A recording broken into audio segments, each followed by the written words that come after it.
Good afternoon, everyone.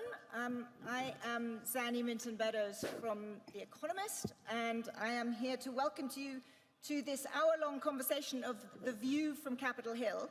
And I must warn you, before we start, that I have, I think, an impossible task. Trying to moderate in 1 hour a panel with 6 senators and 1 US congressman, I think is just literally impossible. I've been wondering what is the collective noun for this august group, and I can't think of one. A herd of cats, possibly.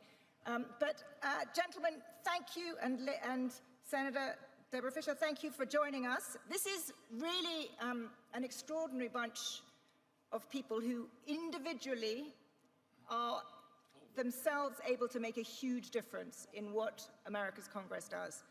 And, you know, we couldn't be here at a more important time. I'm sure you heard President Volodymyr Zelensky this morning and then the other voices from Ukraine. Just a couple of days ago, President Biden signed a $40 billion aid package for Ukraine. It was a remarkably speedy, bipartisan passage. And for this to happen at a time when most of the headlines one hears about the United States are that this is an era of great partisanship and polarization was an extraordinary achievement. So I would like to start with that. But there are other things, you know, where is the US going on climate change? What will happen after the midterms? It's no secret that the general expectation is that one and possibly both chambers of Congress may change leadership. So we've got a lot to talk about. I would ask you to keep your responses relatively brief, and I'm going to try and introduce you in ranking order. I made the mistake in the green room of asking what is the ranking order, and I'm afraid I was far more ignorant than I realized. So I hope I get this right. Senator Leahy, leader of the Senate delegation to Davos, president pro tem of the Senate, which means that Senator Leahy is third in line to the presidency, and he is chairman of the Appropriations Committee. Welcome. Secondly, Senator Robert Menendez, chairman of the Foreign Relations Committee. Thirdly, Senator Roger Wicker, the senator from Mississippi and the ranking member of the Commerce Committee. Senator Joe Manchin, here on my left, your right, chairman of the Senate Energy and Natural Resources Committee. And then Congressman Gregory Meeks, congressman from New York, the chairman of the House Foreign Relations Committee. Senator Chris Coons, where are you, Senator? There's Senator Chris Coons, senator from Delaware, chairman of the subcommittee that funds the foreign assistance in the State Department, but perhaps more importantly, as you will see, Chancellor Scholz's doppelganger, very clearly. And last but absolutely not least, Senator Deborah Fisher, who is the ranking member on the Strategic Forces Subcommittee of the Armed Services Committee. So thank you all, welcome to all of you. And I wanted to start, Senator Leahy, cooking protocol with you. And you've been in the Senate, I believe, 48 years. In your 48 years, have you seen a foreign aid package to a country at war be passed in this way? How unprecedented is Ukraine? And what explains the bipartisanship of the support, and will it last? Well, thank you. From the time I came to the Senate until at least recently, we've tried to make foreign aid things in a bipartisan way. As bipartisanship itself has diminished in the Senate, that's been more and more difficult. But this one for Ukraine was extraordinary. As chairman of the Appropriations Committee, I was talking with everybody, but I found that everybody else was, Republicans and Democrats, were all saying the same thing. How do we move this? How do we move this quickly? And we did. And you know, as President Pro Tem, I have to sign the bill before it goes to the President. I can't think of a time I was more proud to sign a bill than that. But and I was able to tell the President we came together. And we came together and we added some things in there. Senator Coons and others had recommended aid in hunger. I'll let him describe that. But these additions from both Republicans and Democrats, it felt a lot different than it has the last few years in the Senate. Which is wonderful. Senator Menendez, were you also surprised at how this came together? And do you think this bipartisan support will last? Because almost certainly there will need, if the war continues, there will need to be another Ukraine support package. No, I'm not surprised on this particular case because Ukraine is more than just a battle for Ukrainians, although in the first instance it is. Ukraine is about whether or not might makes right and force becomes the order of the day, or whether or not we will live in a world in which the international order that we created after World War II is going to survive. And it really is, as I say to many foreign leaders when I travel abroad or back at home, the question of the day, Ukraine is the epicenter of it, is what type of world do you want to live in? Do you want to live in a world where you are minded, or where you ultimately cannot choose who governs you, how you worship, who you love, how you make your enterprise?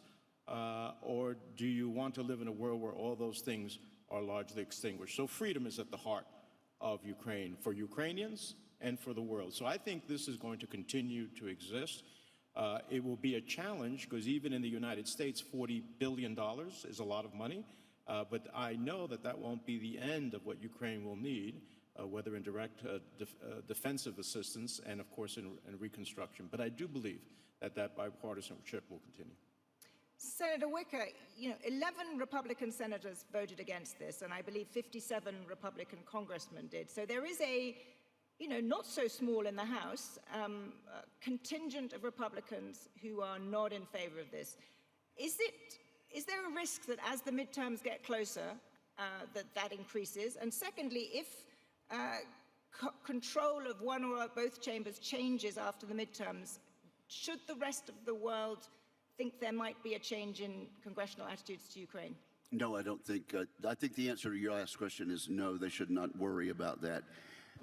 Before World War II, there was a relatively strong group of America Firsters led by patriots like Charles Lindbergh. They just looked at the world differently, and they were very, very much opposed to us preparing to get into World War II.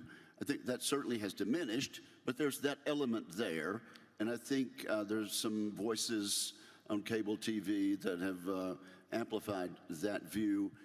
And so that was reflected in the 11 no votes in the U.S. Senate and the 40 or so in the U.S. House.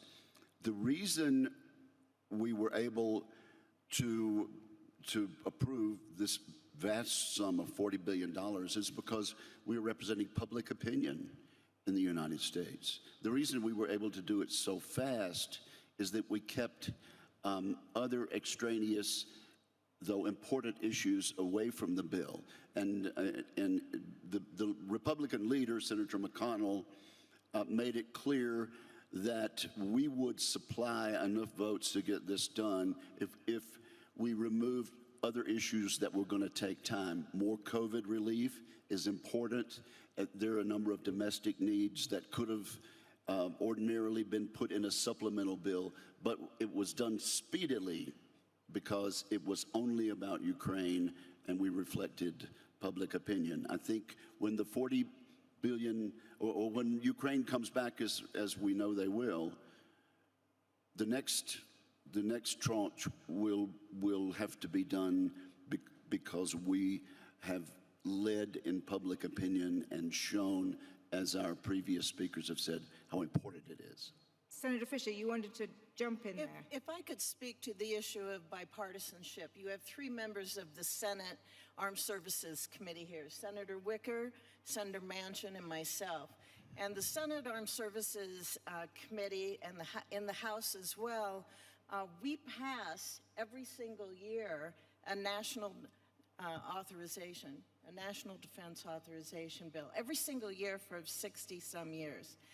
We're not good at messaging that, and we need to be, because it does show when it comes to national defense, national security, we are able to work together as a committee, but also as the Senate and the House to be able to address our national defense and our national security.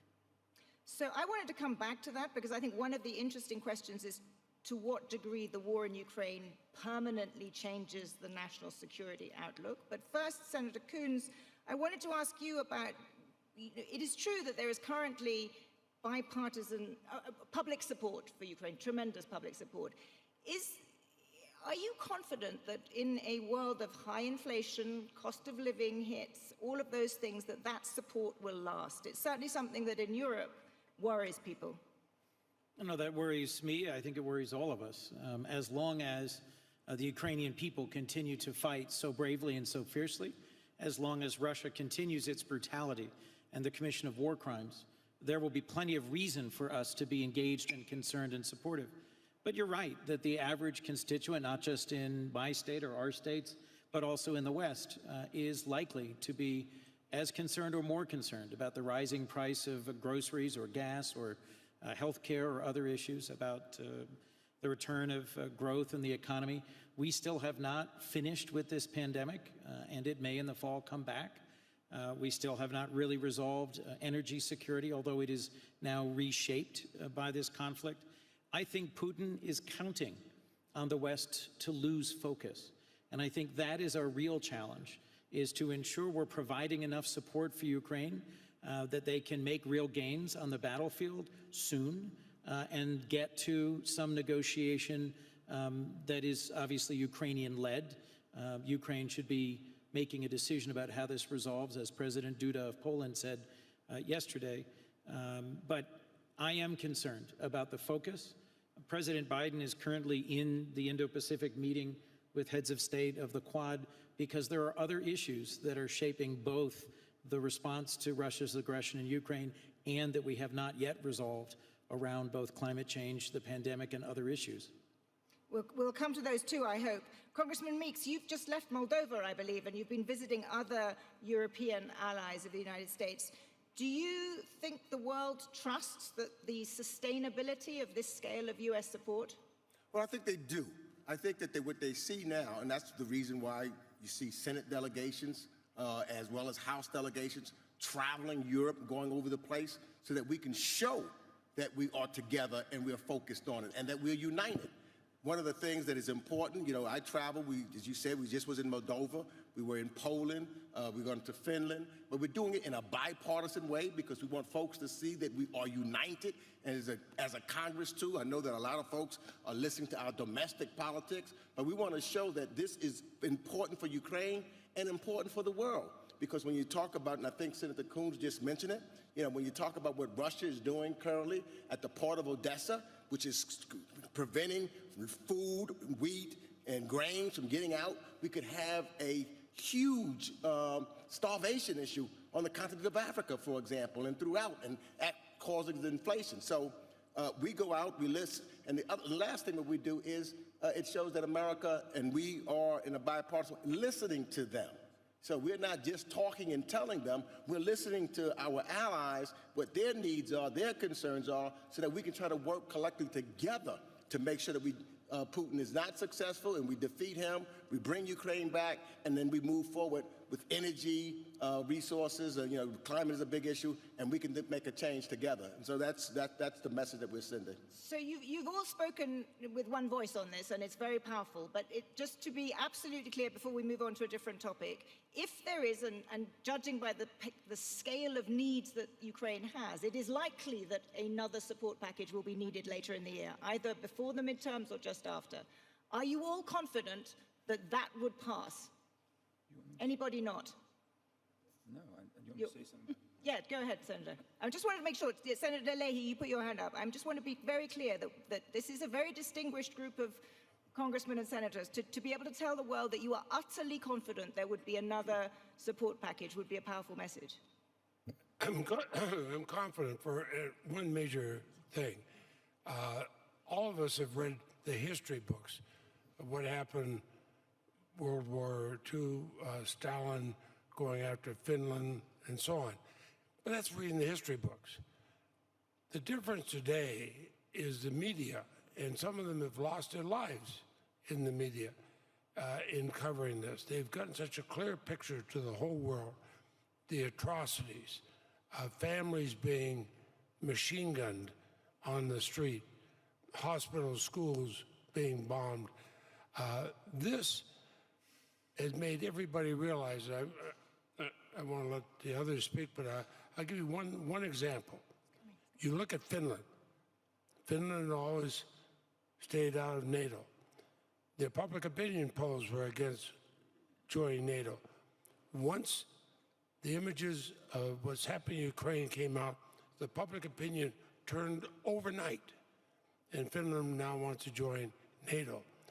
I think that the public opinion in the United States is turned overnight, and I'm hoping that it will bring about in our country, at least, Republicans and Democrats working together with a strong purpose.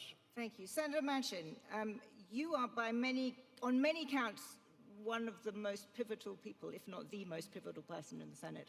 What is your take on the likelihood of sustained support for Ukraine? And then I wanted to follow on by asking you about the rest of the president's agenda, where this doesn't seem to be the case, this bipartisan support. Let me speak about Ukraine first. Putin's war on Ukraine and Ukraine's determination, resolve, and the sacrifices they've made for the cause of freedom has united the whole world, but it's united us as Senate and Congress, I think, like nothing I've seen in my lifetime. I think we're totally committed to supporting Ukraine in every way possible, as long as we have the rest of NATO and the free world helping. I think we're all in this together. And I am totally committed as one person to seeing Ukraine to the end with a win, not basically resolving in some type of a treaty. I don't think that is where we are and where we should be. Can I just follow up and ask you what you mean by a win for Ukraine? I mean, basically moving Putin back to Russia and hopefully getting rid of Putin. So moving back to pre-February, or out of all of Ukrainian territory? I think Ukraine is determined to take their country back. And also getting rid of Putin, you said? Well, that's going to be the Russian people do that. This is Putin's war, it's not Russia's war. I see. 30-second intervention before Joe gets into the domestic agenda. Yes. The American public reserves the right to change their mind. And we've seen this happen. I think over time there was less support for our involvement in Afghanistan, less support for our involvement in Iraq. Some of the Republican opposition was because there was a concern that, as in previous conflicts, the money won't be spent efficiently and well. There were some people who were arguing for adding an amendment that would have had to go back to the House to make sure there was an inspector general that could watch over every dollar of the spending. So I think there will continue to be support. I think we'll support it. If the American people feel like the money is being spent wisely and efficiently, and if it seems that we're getting somewhere in advancing the American agenda. No, I agree with him 100%. We have to show the confidence, reliability, and efficiency and effectiveness, but a transparency that basically the American public not only expects, but they demand and they should, and that's our position. So I think what Roger has said there is absolutely true, but I'm just speaking as one senator. Basically, I believe strongly that I have never seen, and with people I talk strategically, have never seen an opportunity more than this to do what needs to be done, and Ukraine has the determination to do it. We should have the commitment to support. That's all I'm saying. Yes, Let me just add to what Senator Wicker said also. I think the American people, once upon a time there was a question, when you came and talked about Europe, whether everybody was going to participate. They were saying, some were saying, well, NATO was not paying enough, paying their fair share. But in this, we see everybody coming together. Everybody's making a contribution. Everybody is doing what they have to make sure that Ukraine does win. You see countries, that we're stronger together than ever. And that unity, I think, resonates with the American people also, so they don't think that we're out there by ourselves. We're with our other allies who believe in democracy and makes it for a better tomorrow. And I think that message also helps keep us together, and I think that will resonate with the American people to keep them together. That's a very important point, Congressman, but it begs, I think, another question, which is there's a very, very strong transatlantic alliance, transatlantic unity on this.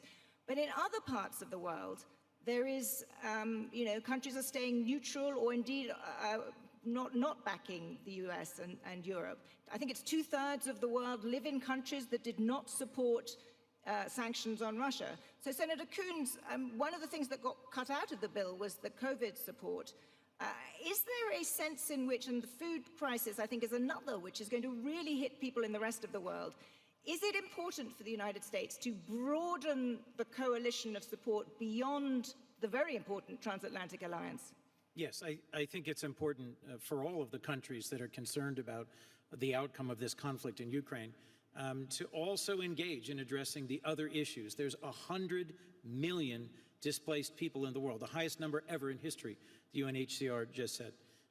The COVID pandemic, we may be done with it, but it's not done with us. And there's a real chance that there will be another variant. And we are on the verge of being able to fund and deploy the next generation mRNA vaccines that are being worked on now by Moderna and Pfizer.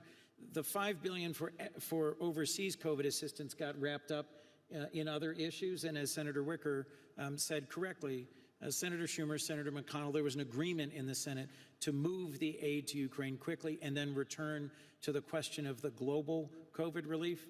There are other countries, India, South Africa, Indonesia, many that are sort of looking at where does this play out and asking what is their role in the future, and is this work about respecting sovereignty and rule of law?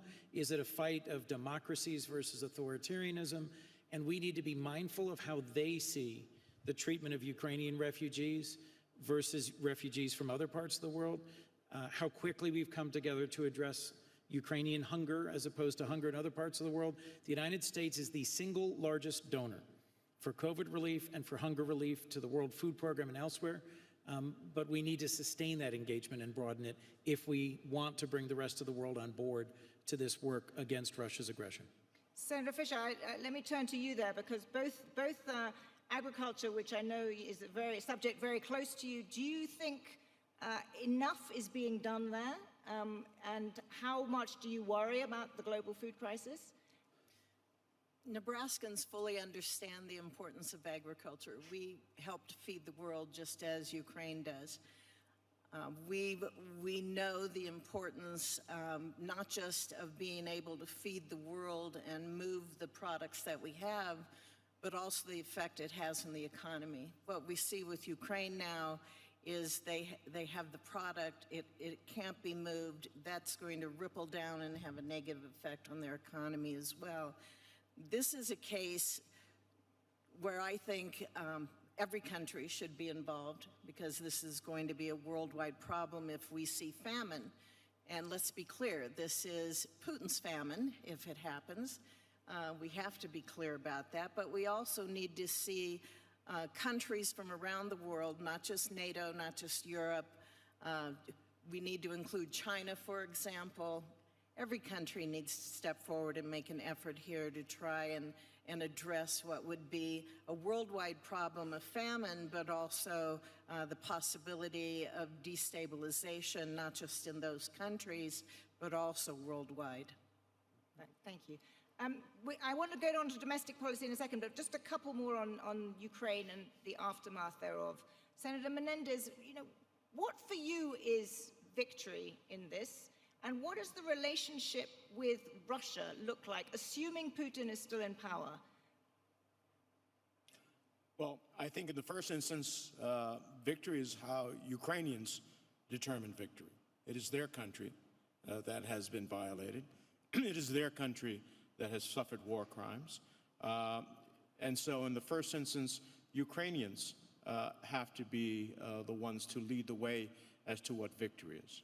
Now, having spoken to several of our Ukrainian counterparts who are here and in Washington when they visited with us, I think their vision of victory is pushing back Putin and the Russians out of their country, and certainly from when they started in February.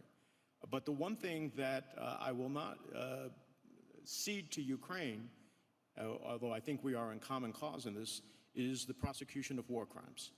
War crimes are something that are universal, and they need to be prosecuted. And so in the course of this conflict, when it ends in victory for Ukraine, I think the Ukrainians are going to want to prosecute those war crimes. But if not, we need to prosecute those war crimes. Hear, hear. Because we need to send a global message. This is beyond even Putin or Ukraine, a global message that, in fact, you cannot violate the international order, that you cannot use force as a way to change the map of Europe or any other place in the world, and that when you do that, and commit war crimes, there will be serious consequences for it. And can I just ask you, or maybe yes, Senator, how does the United States do that, given its position vis-à-vis the International Criminal Court?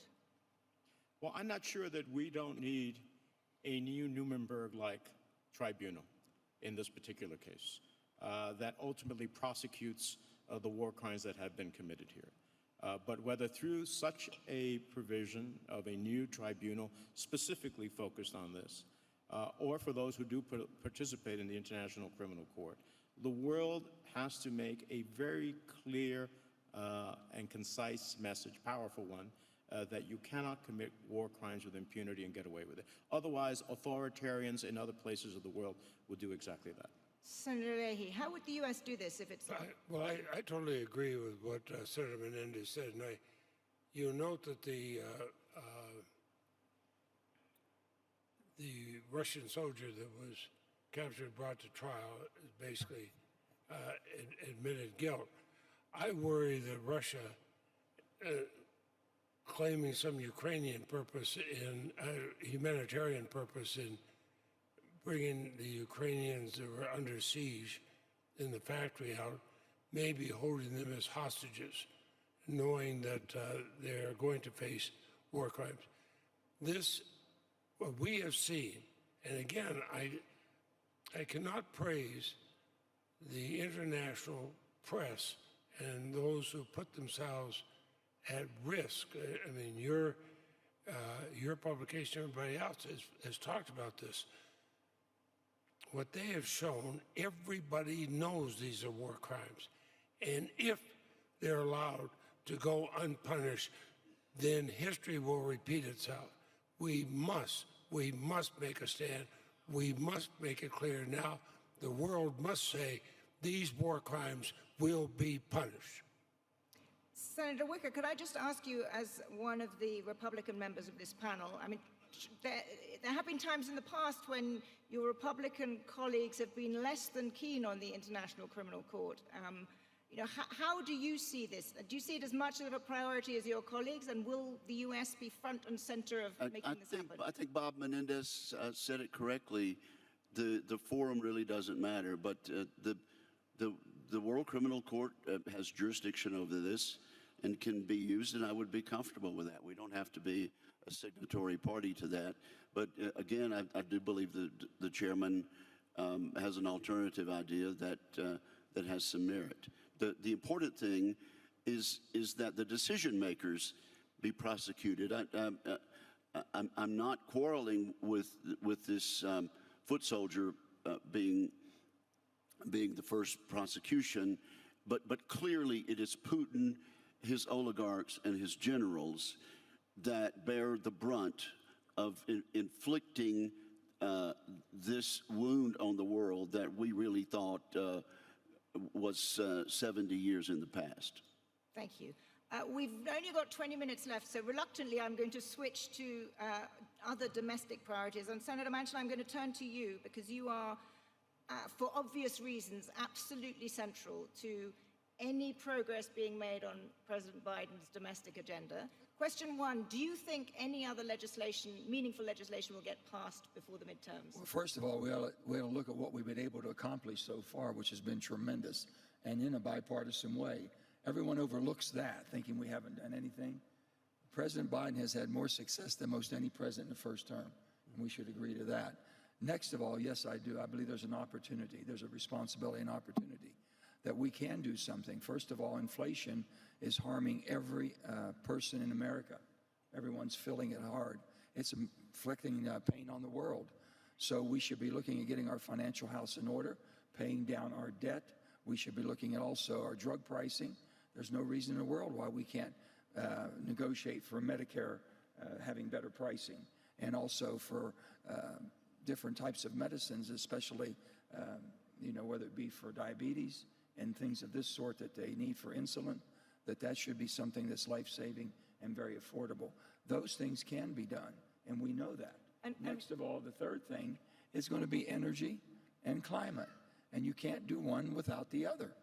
The United States of America has an abundant supply of natural gas and oil, and we can use our fossil and the cleanest technology humanly possible to make sure that we are reliable, we have reliability, and we have security. If you have that, then we're going to be able to replace some of the more pollutant energy in the world and help backfill all of EU, if you will. Natural gas, we have our platforms that we're talking about, and that is something that we're developing, but also we have the ability to go down two paths, a path of investing in some of the technology that's going to be needed for the transition that will happen. But eliminating one, and for the other one, that's the European model that Germany followed. It wasn't successful. We should not repeat that. The United States has the ability to be an energy leader and also a supporter of our allies around the world that are having problems right now. So just to be clear, to those people outside the United States who worry that the ambitious climate agenda of the president hasn't really gone very far, you're saying that there will be We have progress. done an awful lot, and that's not cracked, what we have done already. And the bipartisan infrastructure bill, that's more than it's ever been done. And we have so much more that we can do. But you can't do it by abandoning the fossil industry that gives us the ability to have reliability and security, not just for our nation, but what the world is needing today, all of our allies and friends. You can't abandon that. And right now we have a little bit of a discussion going on of which way this is going to go. But if we're going to spend hundreds of billions of dollars investing in a new technology that's going to be needed for the transition of a carbon-free or carbon-less environment and an energy sector, then you have to be able to make sure that can intersect and take care of this. You can't replace one until you have something to replace it with. Senator Coons, how do you see this, and particularly put it into the changing geostrategic environment? I mean, the transformation in Europe's energy supply mix that's underway now is extraordinarily dramatic. Is it, and I'll just radically oversimplify, but is the US going to become a major gas exporter to Europe, and hence what does that mean for the climate transition? So two things, if I could. The example that Chairman Manchin was citing, the German example, was that they went away from nuclear before they had an alternative to over-reliance on Russian gas. There was a lot of concern expressed, a lot of criticism about that over-reliance on gas. And because of Russia's aggression in Ukraine, that's now exposed the German economy. There's other countries in Europe that are making significant strides, both in the green economy transition and in pledging to get off of Russian gas and oil. But we have to use American resources to be available as an alternative energy source because of the geostrategic situation we're in. If we're going to also make the transition to producing many more electric vehicles, to producing green hydrogen through electrolysis, we have to be attentive to the United States not also being vulnerable by lacking the critical and strategic minerals required for that. So if there's certain minerals, whether it's cobalt or it's copper or it's other critical minerals for the production of clean energy that are not currently mined and processed in the United States or in North America or in friendly countries, we're also going down the same kind of path Germany did. So Senator Manchin's been talking with a bipartisan group about, isn't there a path forward on strategic minerals? So I think he's proposing coming forward with a broader strategic vision around our energy future in response to this moment, and I'm hopeful we can make real progress on that. If I can follow up on that, the North American continent has the ability to be the energy juggernaut of the world. If we have Canada, United States, and Mexico, with the amount of critical minerals that we have deposits in those three countries on one continent, working together seamlessly, we will absolutely reduce our dependency on Asia, on China right now, who does 80% of the processing, has a total control, almost a monopoly, if you will, on the critical elements that we need. We can't move into electric vehicle and being dependent on foreign supply chains. The United States, that's not who we are. It's not how we became who we are. So we're looking at this, putting it together to be able to do something that hasn't been done, and hopefully give the security and also the confidence that we're there. We're all in this. We've been talking to the EU. We've been talking to their energy people. They need our LNG. We have 6 platforms working now. We got 2 more. We're able to get up and replace what Russia has taken off the table. And Russia, Putin has weaponized energy. And I'm concerned that China could do the same with critical elements of minerals. If I may, I agree that we have an emergency of the moment. We have a crisis in Europe and elsewhere in terms of energy needs as a result of the war in Ukraine. But it is my hope that we do not, in the midst of the crisis, forget the opportunity that exists to move to a greener energy economy with type of energy that we don't have to depend on any country for: wind, solar, electric vehicles, biomass, and of course the essential minerals that my friend Senator Manchin talks about. Those are all critical elements of making sure that we have a planet that is sustainable for all the aspirations that we have. So yes, we have an emergency of the moment. We have a challenge to meet. We need to meet that. But that doesn't mean that we can't keep our eye on the prize, which is to ultimately meet the challenge of global climate change and the economic opportunities that that unlocks in terms of finding these new renewable energy sources that are cleaner and that will preserve the environment. But Senator, isn't one of the elements of that having a clear and predictable regulatory environment? And that doesn't seem, at the moment, in renewables to be the case in the United States. And actually, many renewables companies are in quite a lot of trouble because of policy decisions from this administration. So I guess from the rest of the world's perspective, the U.S. is a little bit all over the place on this. Well, I think there are several things. You know, first of all, we talk about this administration as if it's been there forever. It's been there for about 15 months, 16 months or so.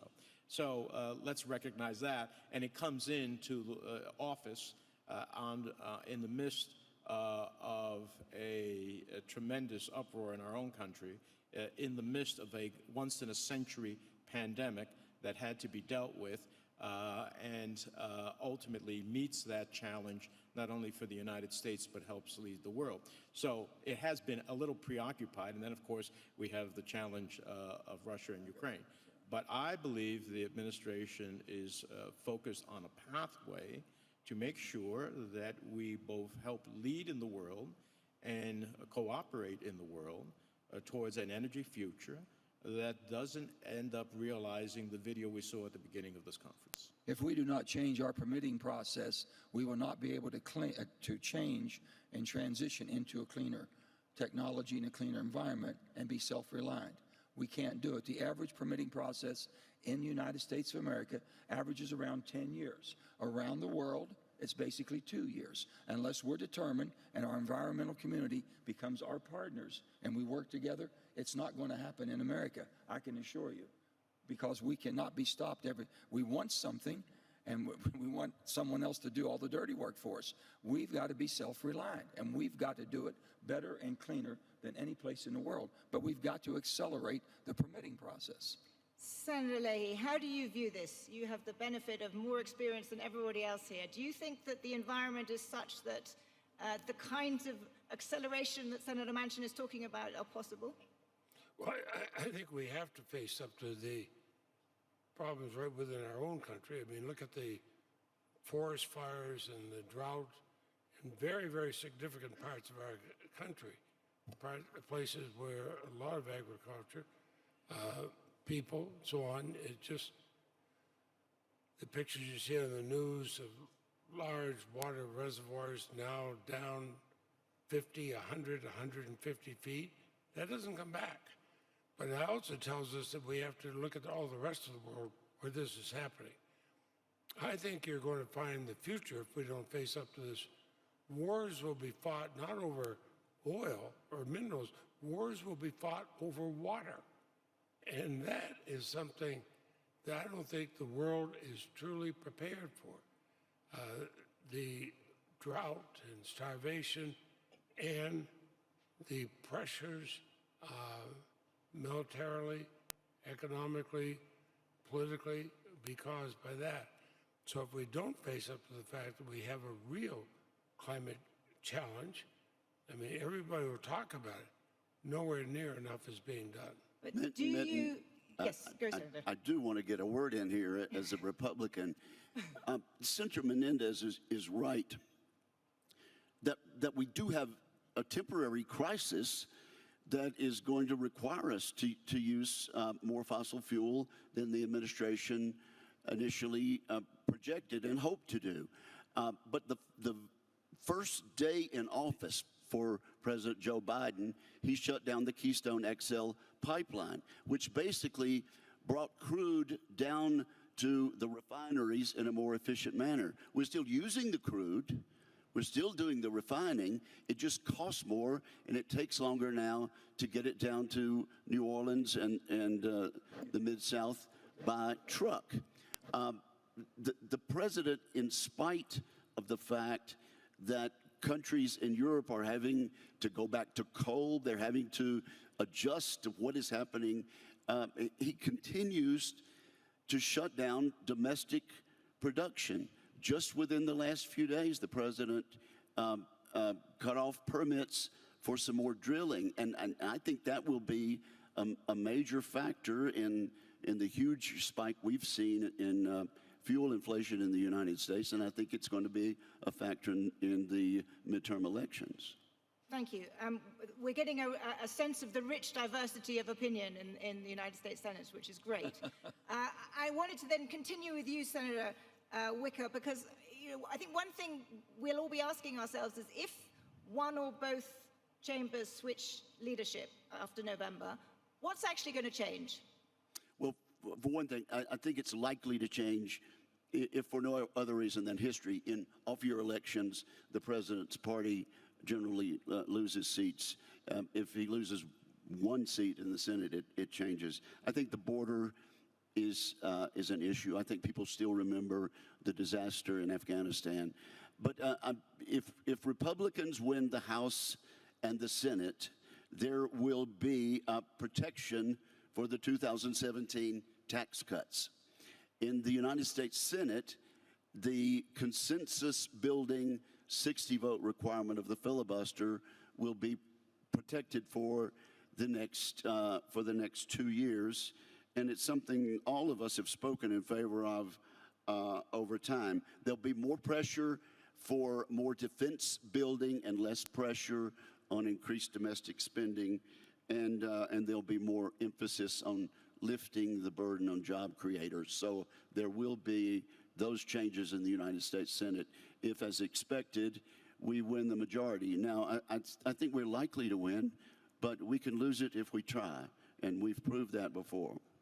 If I could say something on the finances, the cuts of 2017 was the only thing that every Democrat agreed was weighted unfairly, right, wrong, or indifferent. That was our impression.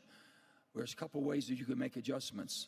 You can make it because you want to expand programs, so we need more money. That's not going to work. You can make it because it's punishing, because we think somebody at the top of the ladder got more advantages than the people that are struggling to come up. What we need is a competitive tax code that spins off enough of us, for us in the United States, to take care of ourselves, pay down our debt, and live within our means. You can't do that with the existing tax code we have unless you slash everything to the bone. So what we're saying is making it competitive. And hopefully, my Republican friends, if we're able to do that, we'll look at it in a very positive situation, that we're moving in the right direction, we're paying down debt, we're dedicating revenue to debt, and we're getting our financial house in order. Minton, you've just heard it. If Democrats continue in government, they're likely to chip away at the most successful tax cut the United States has ever seen. by The most I'll take regressive 30 tax seconds. cuts. Okay, this is... It brought investment back from Europe to the United States, and revenues increased. And right before the pandemic, our economy was roaring under the 2017 Senator, I'm going to cut you off here because it's good, but we're moving from an interesting insight for the rest of the world of what things are like to a party political broadcast on both sides. So, yes, Senator Menendez. Well, your question was, what will change? Yeah. First of all, I don't cede that my Republican friends will have the majority in both houses. I think the Supreme Court's potential decision on Roe versus Wade, which is about women's reproductive rights, may be a dramatic change, at least in the Senate election. So that's number one. Number two, I do worry. My colleagues here are not part of that caucus, but I do worry that in the Republican Party, there are very strong voices of isolationism. And if anything we have learned in Ukraine, in COVID, as it relates to global climate change, we cannot hermetically seal the United States off from the rest of the world. And so I am concerned to what degree that isolationist trend ultimately becomes a majority and makes it more difficult to pass the type of legislation and the engagement that we are now leading in the world once again. As someone who spent the previous 4 years talking to our allies around the world who felt that our closest allies had their finger stuck in their eye and that some of our, like Putin, some of the persons who we should have considered our biggest adversaries were warmed up to, I am concerned about that. And I give the president enormous credit for bringing the world together in the most significant coalition to lead the sanctions effort on Russia, which sanctions generally has not been a European appetite. Thank you. Representative Meeks, you've been very patient. And you asked me a question earlier about whether or not our allies trust us. Well, one of the questions when we say that we're back at the table, what they always ask is, for how long? What will happen? They fear that if things change, if the vote changed, that we will have the isolationists back in control and we will not be part of the global structure in the way that we are. And that's a huge issue. And I know people talk about inflation is going to be an issue in this election. Well, it's as if the inflation was caused by Joe Biden, when in fact there's inflation all over the world. And if you look, as every place that I've traveled, yes, we have 8% inflation in the United States, but most places elsewhere is in double digits or greater, some 10, 15. I was just left Moldova, they have 30% inflation. So this is not something that was caused, the economy damaged by Joe Biden. It is a worldwide incident where you talk about recovering from COVID, where you talk about recovering, dealing with the Putin's war. So this is not, and if you look at jobs and others and unemployment in the United States, it has improved under Joe Biden. Senator Coons, briefly, and then Senator Fisher. I'll just say that on this stage, that question, how much can you count on us? I'll express real appreciation for the Republicans who are with us on the stage and the Democrats who are here on this stage. Senator McConnell led a delegation to Kyiv and really worked hard in his caucus to ensure the votes for the $40 billion package. Speaker Pelosi also led a delegation. It's my hope there will be a bipartisan delegation. The larger point is that there are leaders in both parties that recognize the urgency of our sustained support for Ukraine. And I'll close by saying I think the best thing that President Biden did in leading our engagement and our response was to closely consult with our allies first, to lead in alliance and in partnership with our European partners. And I think that's what produced some unprecedented action. The Swiss have not imposed a whole lot of banking sanctions in the past. The Swedes really sat out the Second World War and have been actively engaged. The welcoming of Finland and Sweden into NATO. This is collective action, but it is an important example of both President Biden's leadership, but also the Republicans and Democrats in Congress pulling together. I would like to say that bipartisanship is still an opportunity for all of us. It's lasting.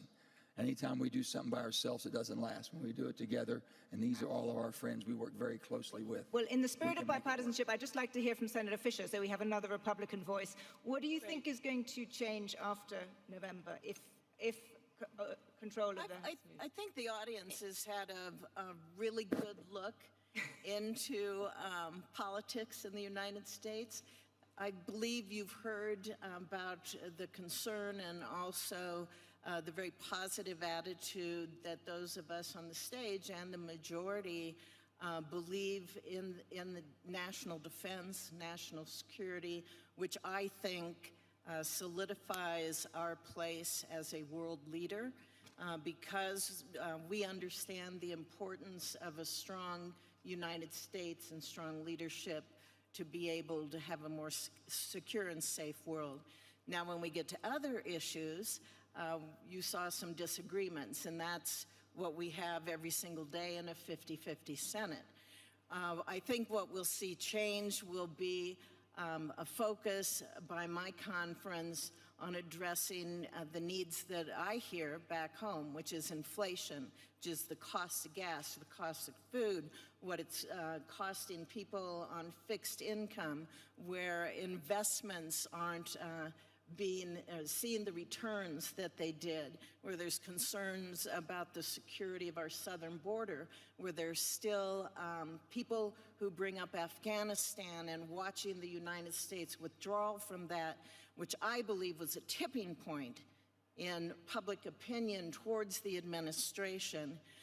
All of that, crime, all of those things are going to have a play in the election that we have for the midterms this year, and you will watch it play out as we do as well.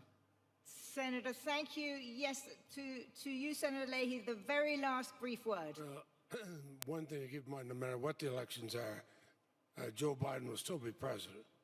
And let me say this, as the longest serving member of either the House or the Senate, I can look at, have an optimistic view or pessimistic view of the future. I will leave in January, but I have an optimistic view. Well, I can't think of a better place to end. Thank you all very much indeed.